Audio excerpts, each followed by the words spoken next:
Olá, vamos continuar nessa sequência do trabalho do cientista espiritual André Luiz.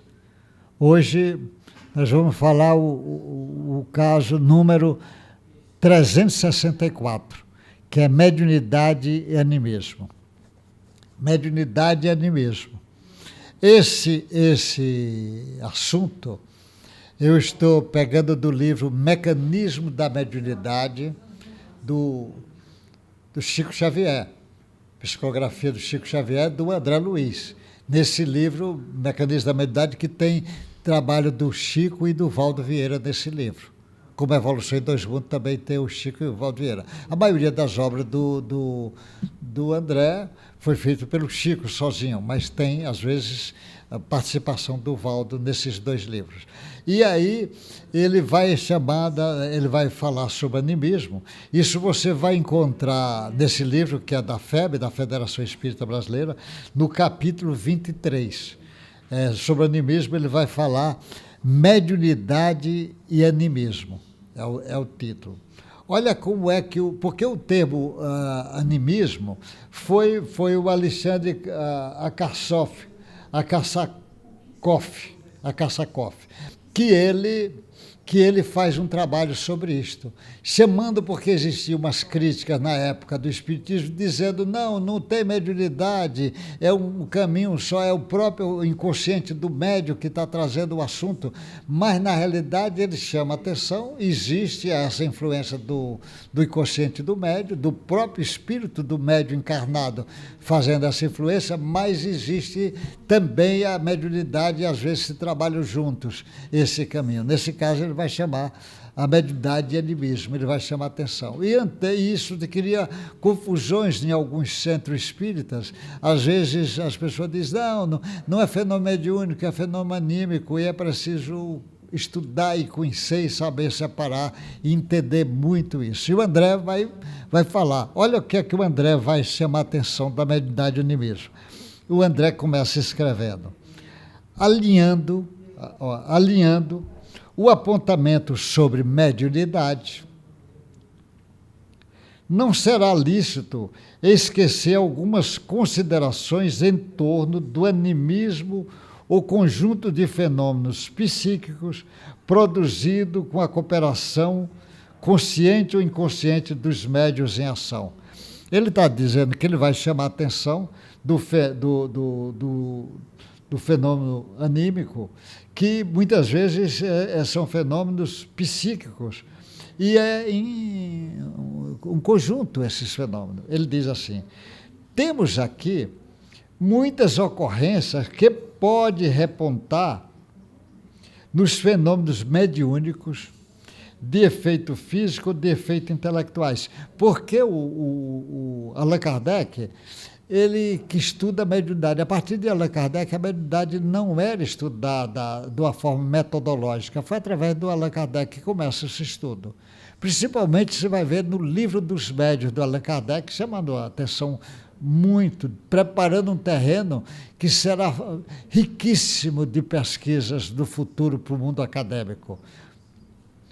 Ele diz assim, então, tanto o efeito físico como o efeito inteligente, com a própria inteligência encarnada, comandando manifestações ou dela participando com diligência, numa demonstração que o corpo espiritual pode efetivamente desdobrar-se e atuar-se com seus recursos e implementos característicos como consciência pensante e organizadora fora do carro físico. Ele está dizendo que pode o sujeito, sozinho, fazer muita coisa, a consciência dele, porque esse espírito, ele pode se afastar do corpo.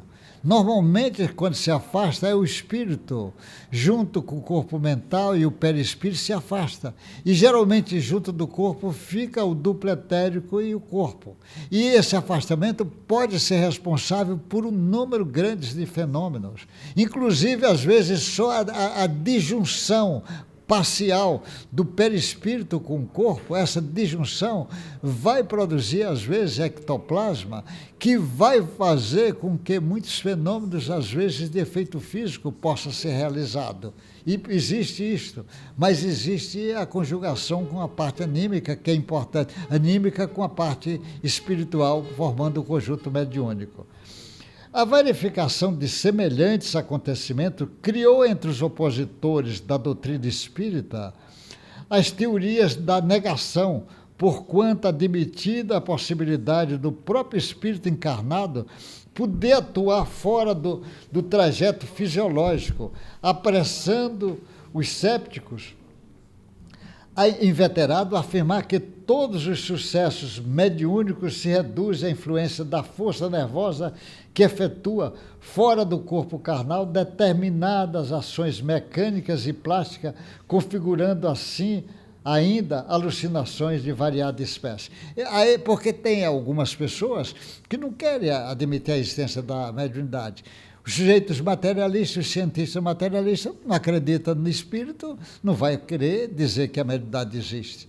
O religioso que também se fecha em dogma, dizendo que a mediunidade não existe, apesar dele praticar a mediunidade, ele às vezes vai dizer que não existe e vai negar. E quer dizer que é tudo a força anímica do sujeito. E o André vai chamar a atenção disso, que é um capítulo de que precisa os estudiosos do espiritismo, estudiosos da mediunidade, saber detalhes disso. E o André vai chamando a atenção. Todavia, os estardalhaços e pavores levantados por esses argumentos inadeptos, arredando para longo o optimismo e a esperança de tantas criaturas que começam confiantemente a iniciação no serviço da mediunidade, não apresenta qualquer significação substancial, porque é forçoso ponderar que os espíritos desencarnado e encarnado não se filia a raças antagônicas que se deve reencontrar em condições miraculosas.